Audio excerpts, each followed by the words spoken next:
Melanjutkan dari kisah sebelumnya.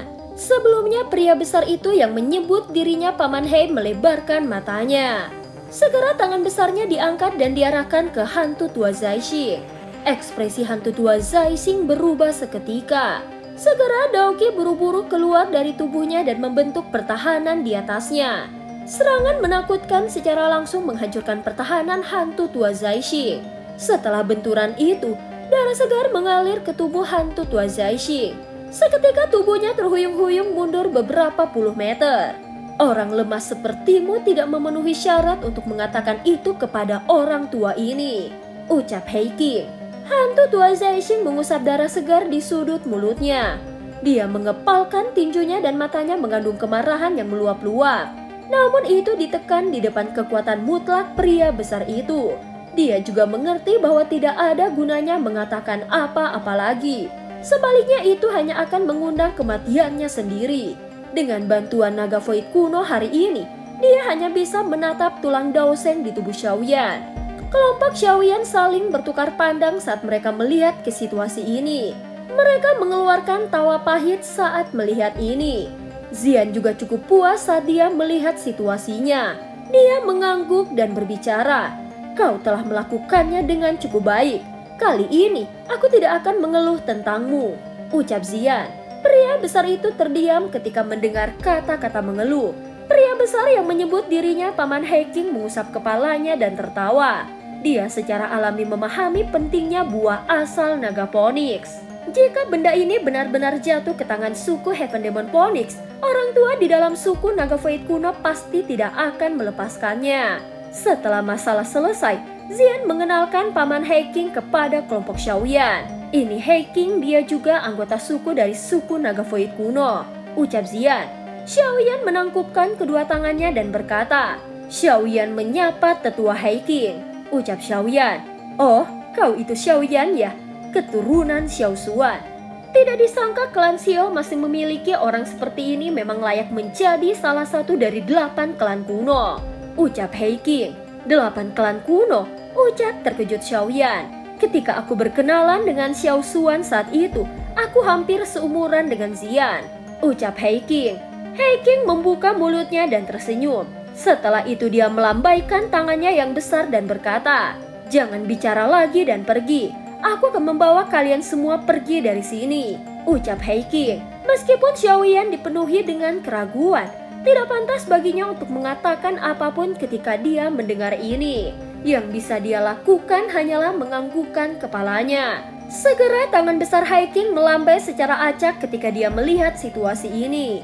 Ruang kosong di depannya juga membentuk garis retakan. Setelah itu dia memimpin untuk melangkah ke dalamnya. Xiaoyan dan yang lainnya di belakang mengikutinya ke dalam.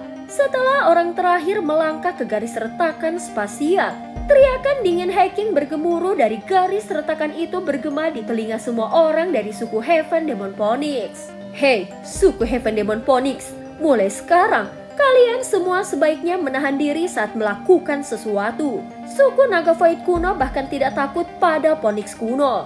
Apalagi kalian hanya keturunan yang bergantung pada warisan darah surga Phoenix, ucap Heiking. Ekspresi kelompok Huang Xuan menjadi sangat buruk ketika mereka mendengar teriakan yang penuh dengan ancaman itu. Orang dari suku Heaven Demon Phoenix saling memandang setelah melihat kelompok Xiaoyan pergi. Tidak satupun dari mereka berani membuka mulut untuk menghentikan kelompok Xiaoyan. Penatua Huang, apakah kita akan membiarkan mereka pergi dengan buah asal naga Phoenix?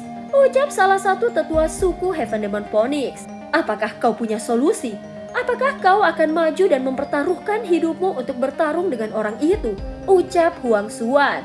Hati Huang Xuan saat ini dipenuhi dengan kemarahan. Tanpa diduga, gadis kecil itu sebenarnya dari suku naga void kuno. Jika bukan karena dia, buah asal naga Phoenix itu pasti jatuh kepada suku Heaven Demon Phoenixku, ucap Feng Qing'er. Huang Xuan menarik nafas dalam-dalam beberapa kali. Sesaat kemudian tatapannya beralih. Dia tiba-tiba berbalik dan berjalan menuju koridor. Ayo pergi, kita akan kembali ke penghalang spiritual binatang dan menggeser kerangka Heaven Demon Phoenix. Kita tidak bisa kembali dengan tangan kosong apapun yang terjadi. Dengan hal-hal ini, kita setidaknya dapat menutup mulut beberapa orang terlepas dari apakah itu berguna atau tidak. ucap Huang Xuan. Ekspresi Huang Xuan suram. Dia melambaikan lengan bajunya dan berjalan menuju koridor.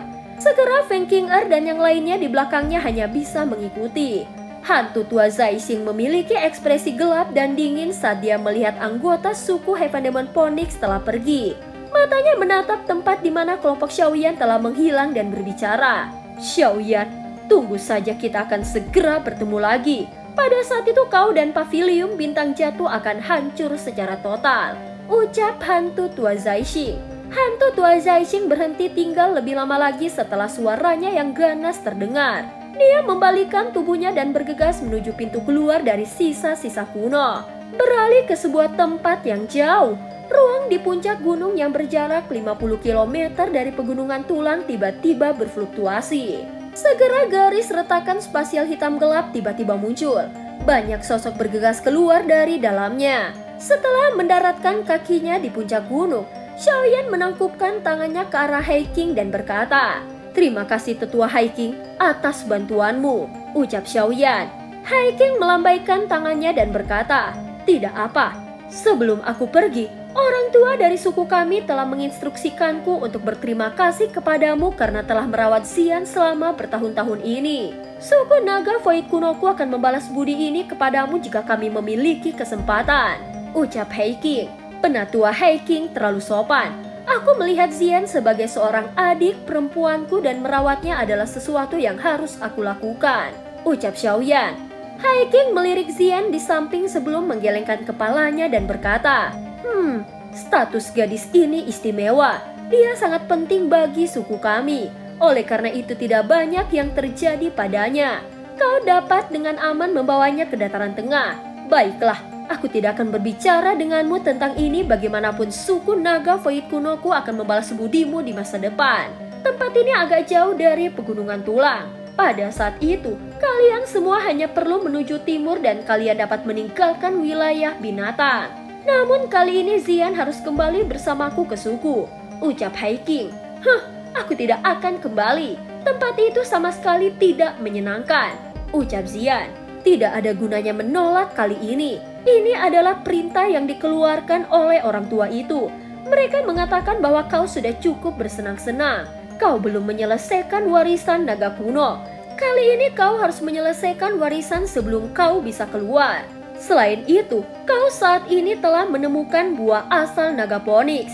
Kau juga harus menangani hal ini, ucap Haiking tersenyum dan berkata lagi. Dengan kekuatanmu saat ini, kau hanya akan menjadi beban jika kau mengikuti di samping Xiaoyan. Ini bukan sesuatu yang kau inginkan, bukan? Begitu kau menyelesaikan warisan, kekuatanmu pasti akan meningkat banyak. Pada saat itu tidak ada yang akan menghentikanmu untuk keluar. Kau dapat datang dan menemukan kelompok Xiaoyan dan bahkan dapat benar-benar membantu mereka, ucap Haiking. Baiklah, kau menang. Aku akan kembali bersamamu, ucap Xian. Xiaoyan melirik Haiking. Orang ini mungkin tampak kasar tetapi dia juga cukup baik. Kata-katanya langsung mengenai titik Xian menyebabkan dia tidak punya pilihan lain. Haiking tampaknya telah merasakan pikiran Xiaoyan. Dia membuka mulutnya dan tersenyum padanya. Setelah itu tatapannya beralih ke Xiongzhan dan berkata, orang besar ini juga harus pergi. Beruang naga kuno, dia juga merupakan suku yang berafiliasi dengan naga Void kuno kami. Ikuti aku kembali dan kau akan mendapatkan manfaat yang cukup besar, ucap Haiking. Hahaha, aku akan mendengarkan perintah tetua Haiking, ucap Xiongzhan sambil mengusap kepalanya dan tertawa konyol. Dia tidak dapat membuat perlawanan apapun di depan naga Void kuno. Xiaoyan menangkupkan kedua tangannya dan berkata sambil tersenyum, kalau begitu, kita akan berpisah di sini, ucap Xiaoyan. Dokter peri kecil mengusap kepala Xian dan berkata sambil tersenyum, Xian, kau harus berlatih dengan benar, ucap dokter peri kecil. Sebelum aku pergi, aku harus mengingatkanmu untuk berhati-hati dengan Hall of Soul. Saat ini kalian semua dapat dianggap sebagai musuh mereka. Kau harus lebih berhati-hati. Jangan biarkan dirimu tertangkap di tangan mereka, ucap Haiking. Ayahku masih di tangan mereka. Aku harus menyelamatkannya bagaimanapun caranya, ucap Xiaoyan. Haiking terkejut. Dia segera mengangguk pelan dan berkata, kalau begitu, aku tidak akan mengatakannya lagi. Mari kita ucapkan selamat tinggal di sini, ucap Hiking. Setelah mengatakan ini, ruang di sekitar Hiking menjadi terdistorsi. Garis retak spasial sekali lagi muncul. Ayo pergi, ucap Hiking. Segera dia melambaikan tangannya berbalik dan memasuki garis retakan. Dan mengikuti dari belakang, Xian berjalan melihat kelompok Xiaoyan. Dengan sedikit enggan dia mengepalkan tangan kecilnya erat-erat dan berbicara dengan serius. Xiaoyan, aku pasti akan lebih kuat darimu saat aku keluar lagi. Pada saat itu tentu saja kau harus memberikan pil untukku makan setiap hari, ucap Xian. Garis retakan itu mengeluarkan suara dan dengan cepat menghilang. Setelah Xian memasuki garis retakan spasial, Xiaoyan merasa kehilangan saat dia melihat tempat di mana kelompok Xian pergi. Ayo pergi, kita juga memiliki misi yang sepenuhnya berhasil kali ini.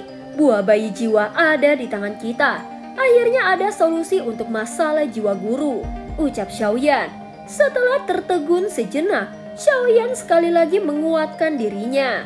Dia melambaikan tangannya, setelah itu dia melompat dan bergegas ke udara. Berubah menjadi sinar cahaya yang dengan cepat menjauh dari wilayah binatang. Dokter peri kecil dan yang lainnya juga dengan cepat mengikuti dari belakang. Saat ini mereka telah menyinggung suku Heaven Demon Phoenix dan suku 9 Tanah Dalam. Mereka adalah dua faksi terbesar di dalam wilayah binatang. Faksi-faksi ini memiliki banyak telinga dan mata di dalam wilayah binatang. Oleh karena itu kelompok Xiaoyan tidak berani tinggal lebih lama di tempat ini. Setelah meninggalkan daerah wilayah binatang, Xiaoyan pertama-tama memikirkan cara untuk mengirim beberapa informasi ke kelompok Muking Luan yang masih berada di wilayah binatang menunggu berita. Setelah itu, dia memimpin kelompok dan melakukan perjalanan kembali ke pavilium bintang jatuh. Scene berganti. Pada saat ini terlihat dua sosok duduk di atas batu besar di puncak gunung di belakang pavilium bintang jatuh.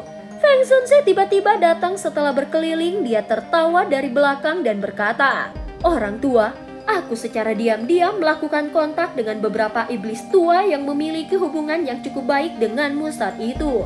Mereka telah menjawab bahwa selama kau dapat memulihkan kekuatanmu, mereka akan menjadi pejabat tamu pavilium bintang jatuh," ucap Feng Zunze.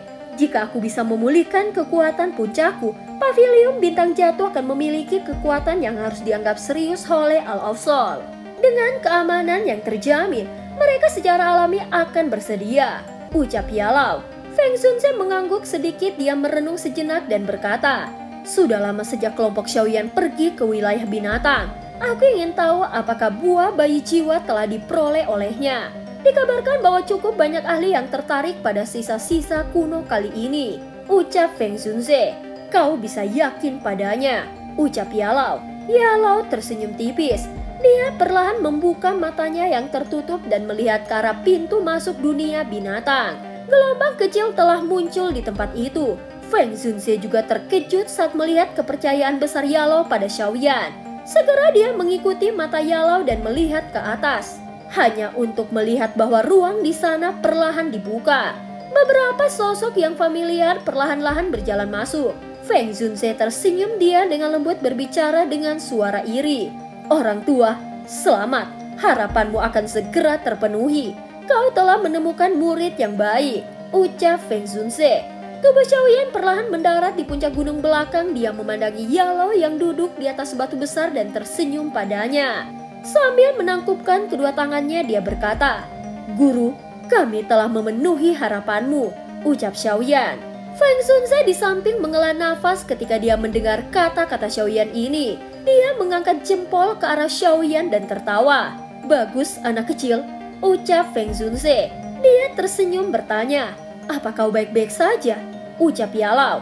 "Ini dapat dianggap penuh dengan kejutan tetapi tidak ada yang berbahaya," ucap Xiaoyan. Xiaoyan memberitahu secara singkat mengenai masalah di dalam sisa-sisa kuno. "Ini adalah hal Soul lagi," ucap Yalao. Yalao sedikit mengangguk, rasa dingin melonjak di matanya. Xiaoyan tersenyum. Dia mencentikkan jarinya dan sebuah kotak kayu muncul di tangannya. Setelah itu kotak kayu digantung di langit sebelum mendarat dengan lembut di depan Yalao. Itu secara otomatis terbuka. Ini memang buah bayi jiwa. Selain itu, ini adalah buah bayi jiwa kelas emas kualitas terbaik. ucap Yalau.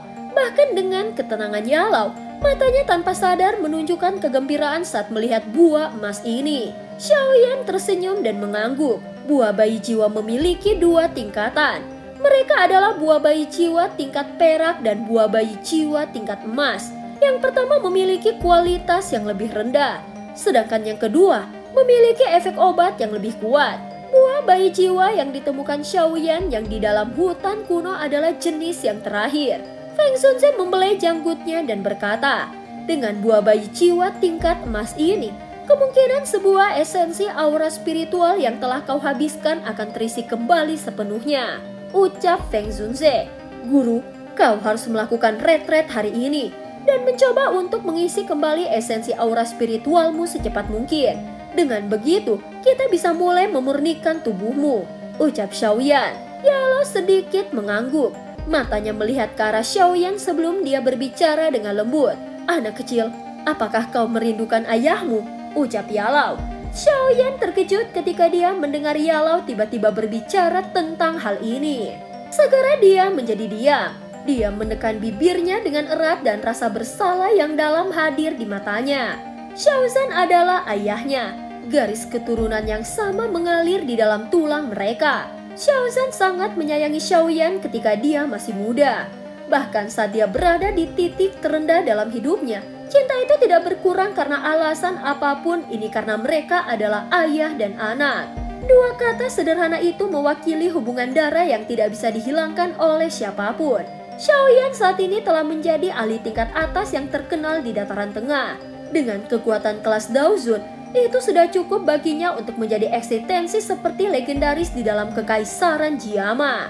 Dari sudut pandang tertentu, tampaknya dia telah mencapai harapan yang dimiliki Xiaozan tentang dia saat itu. Sayangnya Xiaozan tidak dapat melihat putranya melonjak saat ini. Xiaoyan berkata dengan lembut, suaranya sedikit serak. Aku akan menyelamatkan ayahku. Ini adalah janjiku pada kakak laki-laki pertama dan kakak laki-laki kedua. Aku tidak memiliki wajah untuk kembali dan melihat mereka jika aku tidak dapat menyelamatkan ayah. Ucap Xiaoyan. Guru akan membantumu bahkan jika harganya adalah nyawaku.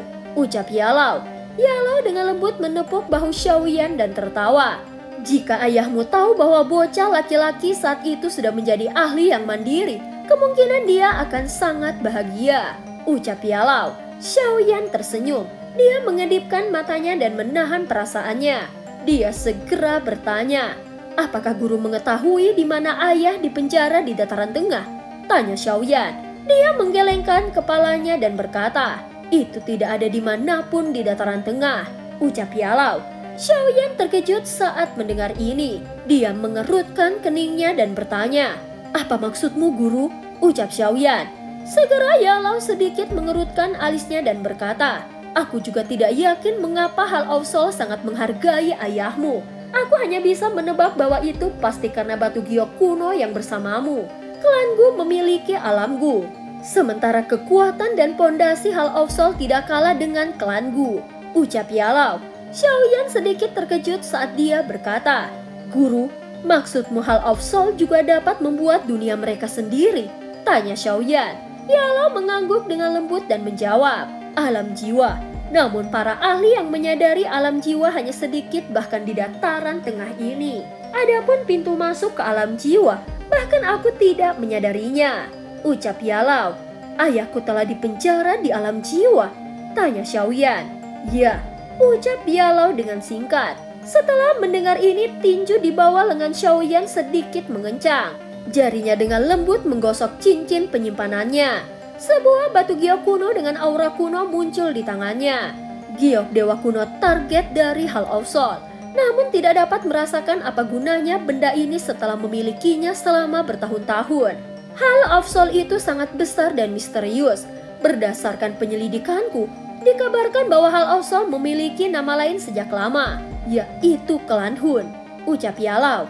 Klan Hun? Segera tangan yang digunakan Xiaoyan untuk memegang batu giok kuno bergetar saat dia berkata, mungkinkah itu diturunkan dari zaman kuno seperti Klan Gu?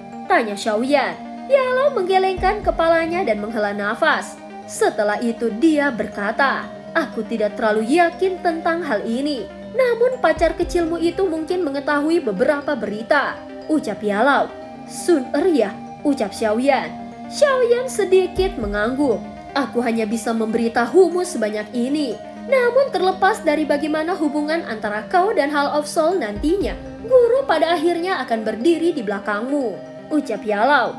Yalao tersenyum kecil, kemudian dia memegang kotak kayu itu, meletakkan tangannya di belakang dan perlahan berjalan menuruni gunung. Xiaoyan tersenyum saat melihat punggung Yalao dan Feng Zunze. Dia menghela nafas dalam-dalam dan melihat ke arah langit. Sebuah tekad secara bertahap melonjak di wajahnya. Ayah, terlepas seberapa kuat Hall of Soul, aku masih akan menyelamatkanmu. Tunggu aku, ucap Xiaoyan. Yalao memilih untuk segera mundur setelah mendapatkan buah bayi jiwa. Hanya jika aura spiritual esensinya diisi ulang, dia dapat benar-benar mendapatkan kembali kekuatan puncaknya. Selain itu, dia bahkan mungkin memiliki potensi dan harapan untuk maju ke kelas Dao Sheng di masa depan. Setelah Yalao melakukan retret, kelompok Xiaoyan pertama-tama beristirahat selama beberapa hari. Bu King Liuan dan yang lainnya juga buru-buru bergegas kembali ke pavilium bintang jatuh selama beberapa hari ini. Mereka menghela nafas lega ketika mereka mendengar bahwa misi itu telah berhasil. Setelah beristirahat selama beberapa hari dan mendapatkan kembali kekuatan puncaknya, Xiaoyan sekali lagi mengalami sakit kepala. Kali ini sakit kepalanya disebabkan oleh racun di dalam tubuh King Lin. Racun pengikis hati Kaisar Phoenix adalah racun yang sangat terkenal di dataran tengah. Racun jenis ini dikabarkan tidak memiliki penawarnya. Namun Xiaoyan juga mengatakan bahwa tidak ada racun tanpa penawarnya di dunia ini. Hanya saja penawarnya belum ditemukan. Karena itu dia telah membenamkan kepalanya ke banyak buku obat yang ditinggalkan Yalao. Dia bahkan meminjam buku 7 warna racun yang diperoleh dokter peri kecil saat itu untuk dipelajari. Meskipun racun mematikan ini membuatnya sakit kepala, untungnya usaha Xiaoyan tidak sia-sia. Setelah mencari 4-5 hari dalam kegelapan total, Xiaoyan akhirnya meraba-raba metode untuk menghilangkan racun itu. Ada gunung yang tenang dan sejuk di gunung belakang pavilium bintang jatuh. Di tengah gua ada kolam kecil yang dibangun dengan batu. Air jernih menggelegak di dalam kolam tanpa kolam itu mendidih. Xiaoyan sekali lagi mengeluarkan cairan obat saat dia berdiri di sisi kolam. Setelah itu dia menuangkannya ke dalam kolam. Air jernih di dalam kolam secara bertahap berubah menjadi warna merah pucat, baru kemudian dia berhenti. Dia membalikkan tangannya dan botol giok kecil melintas dan muncul. Bagian dalam botol giok mengandung zat yang kaya seperti energi murni. Melihat botol giok ini, binatang kecil di dada Xiaoyan segera mengeluarkan suara raungan. Bahkan bulunya menjadi lebih pucat. Itu menyebabkan seseorang merasa iba ketika melihatnya. Yakinlah bahwa aku akan memberimu kompensasi setelah ini, ucap Xiaoyan. Xiaoyan tertawa pahit. Dia mengeluarkan beberapa pil dari cincin penyimpanannya dan memasukkannya ke dalam mulut pil binatang.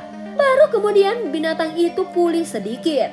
Xiaoyan menghela nafas lega saat melihat ini. Dia benar-benar telah menghabiskan banyak usaha.